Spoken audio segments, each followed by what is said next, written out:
வணக்கம். தாயே தமிழே, என் முதல் வணக்கம் உனக்கு. என் பெயர் சக்தி பூரணி. நான் BE robotics and automation Easwaran engineering காலேஜில் படிச்சுட்டு இருக்கேன். அறம் விருது இளம் சாதனையாளர் 2024 இந்த விருதை வந்துட்டு ஆக்டர் சதீஷ் அவர்களிடமிருந்து நான் வாங்கியிருக்கேன். ரொம்ப எனக்கு சந்தோஷமா இருக்கு. இந்த நேரத்தில் எனக்கு இந்த வாய்ப்பு கொடுத்த அனைவருக்கும் என்னோட நன்றியை தெரிவித்துக் கொள்கிறேன். அது மட்டும் இல்லாமல் விஜே ஆர்த்தி மேம்க்கும் என்னோட நன்றியை நான் தெரிவித்துக் கொள்கிறேன் எனக்கு இந்த வாய்ப்பை கொடுத்ததுக்கு.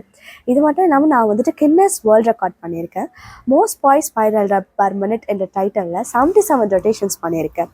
நேஷனல் அவார்ட், அதாவது கலா உற்சவ் ஃபோக் கேட்டகரியில் வந்துட்டு ஃபர்ஸ்ட் டைமாக தமிழ்நாட்டிலே நான் தான் வின் பண்ணியிருக்கேன். And silambam state player. இது மட்டும் இல்லாமல் நான் ஒரு 24 ஆர்ட்ஸ் கற்றுக்கிட்டு இருக்கேன். என்னோட கற்றல் தொடர வேண்டும் என்று அந்த ஆண்டவனுடன் வேண்டிக்கொள்கிறேன். எப்போவுமே நம்ம ஒரு விஷயம் நம்ம கண்டிப்பாக ஞாபகம் வச்சுக்கணும். நம்மளோட இறுதியில் நம்மளுக்கு வர ரிசல்ட்டை தாண்டி அதுக்காக நம்ம பயணிக்கிறோம் இல்லையா, அந்த ப்ராசஸில் நம்மள எப்போவுமே கவனம் செலுத்துகிறோம்னு நினைக்கிறேன்.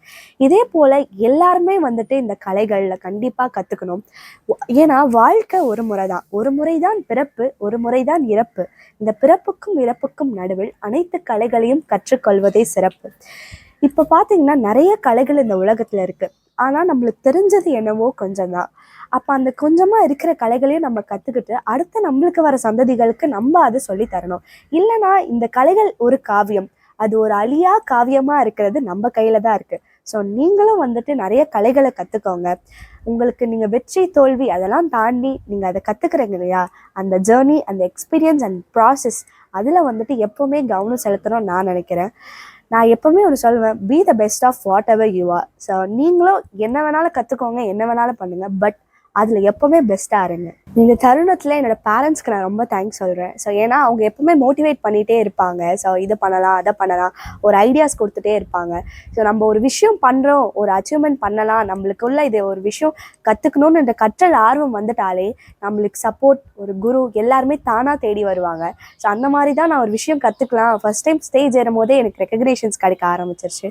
ஸோ ஸ்கூலில் என்னோடய பிரின்ஸிபல், ஸ்கூலில் என்னோடய ஃப்ரெண்ட்ஸ், அப்புறம் என்னோடய பிடி சார், அங்கேருந்து ஸ்டாஃப்ஸ் எல்லாருமே வந்துட்டு என்னை ரொம்ப சப்போர்ட் பண்ணுவாங்க, என்கரேஜ் பண்ணுவாங்க. ஸோ ஸ்கூலில் தான் அப்படி இருக்குது, நம்ம காலேஜில் போய் எப்படி இருக்கும் அப்படின்ற ஒரு தயக்கத்தோடு போகும்போது ஸோ அதே சப்போர்ட்டோட வந்துட்டு என்னோட ஹெச்ஓடி சார், அதுக்கப்புறமேட்டு எங்கள் பிரின்ஸிபல். ஸோ ஒரு நாள் எங்கள் பிரின்ஸிபல் என்னை தனியாக மெசேஜ் பண்ணி கூப்பிட்டு ஒரு நாள் வந்து என்னை பாருங்கள் அப்படின்னு சொல்லியிருந்தாங்க. அப்படி என்னை கூப்பிட்டு நீங்கள் இந்த மாதிரி நிறைய சாதனை பண்ணிக்கிட்டே இருக்கணும், என்னோட சப்போர்ட் எப்பவுமே உங்களுக்கு இருக்கும் அப்படின்னு தனியாக கூப்பிட்டு சொன்னாங்க. ஸோ அதுவே ஒரு பெரிய விஷயம் நான் நினைக்கிறேன். ஸோ உங்களுக்கும் கண்டிப்பாக இந்த மாதிரி சப்போர்ட் எல்லாருமே வருவாங்க. ஸோ என்னோடய ஃபேமிலி எல்லாருக்குமே தேங்க்ஸ் சொல்கிறேன். ஸோ நம்ம பேரண்ட்ஸ், அது மட்டும் இல்லாமல் ஃபேமிலி, ஃப்ரெண்ட்ஸ் எல்லாருமே எப்போவுமே பூஸ்டப் பண்ணிவிட்டு சப்போர்ட் பண்ணிவிட்டு எப்போவுமே எனக்காக இருக்காங்க. ஸோ நீங்களும் இந்த மாதிரி ஏதாவது பண்ணணும், கற்றுக்கணும் அப்படின்னு நீங்கள் நினச்சாலே போதும், கண்டிப்பாக உங்களுக்கு சப்போர்ட்டர்ஸ், கைட் எல்லாருமே தானாக உங்களுக்கு வந்துட்டு வருவாங்க. நீங்கள் கற்றுக்க ஆரம்பிங்க, எல்லாருமே தானாக கண்டிப்பாக உங்ககிட்ட இந்த உலகத்தில் எல்லாருக்குமே நிறைய வாய்ப்புகள் இருக்குது. அந்த மாதிரி தான் பெண்களுக்கும் உங்களுக்கும் நிறைய வாய்ப்பு இருக்குது, நிறைய இடங்கள் இருக்குது நம்ம கற்றுக்கிறதுக்கும். ஆனால் நம்ம தான் அதை போய் தேட மாட்டோமோ நான் நினைக்கிறேன். ஸோ நான் ஒன்ஸ் வந்துட்டு இது பண்ணலாம், அது பண்ணலாம் தேடும்போது நிறைய பிளாட்ஃபார்ம் இருக்குது. ஸோ நீங்களும் போயிட்டு உங்களுக்கு பிடிச்சது, உங்களுக்கு சிலம்பம் பிடிக்குமா சிலம்பம் போய் கற்றுக்கோங்க, ட்ரம்ஸ் பிடிக்குமா ட்ரம்ஸ் போய் கற்றுக்கோங்க, வீணை பிடிக்குமா வீணை போய் கற்றுக்கோங்க. ஸோ உங்களுக்கு என்ன பிடிக்குமோ அதை போய் முதல்ல கற்றுக்க ஆரம்பிங்க. நீங்கள் உங்களுடைய பயணத்தை வெறும் கற்றுக்கிட்டு அது மட்டும் முடிக்காமல் மற்றவங்களுக்கு போய் சொல்லிக் கொடுங்க. ஸோ அப்போ தான் வந்துட்டு அது இன்னும் நிறைய பேருக்கு போய் சேரும்.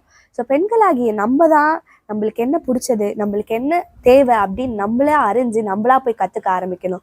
ஸோ இந்த உலகத்தில் நிறைய வாய்ப்பு இருக்குது, நம்ம போய் தேடி கண்டுபிடிச்சி அதை கண்டிப்பாக கற்றுக்கிட்டு அதோடு நிறுத்தாமல் மற்றவங்களுக்கும் போய் சொல்லித்தரணும்.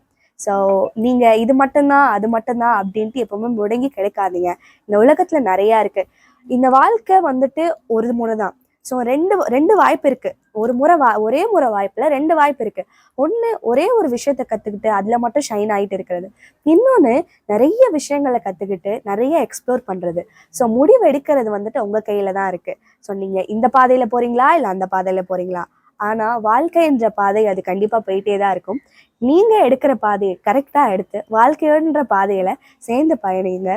ஒரு நாள் கண்டிப்பாக உங்களுக்கு பிடிச்ச மாதிரி உங்களுக்கு பிடிச்சது கண்டிப்பாக கிடைக்கும். நன்றி.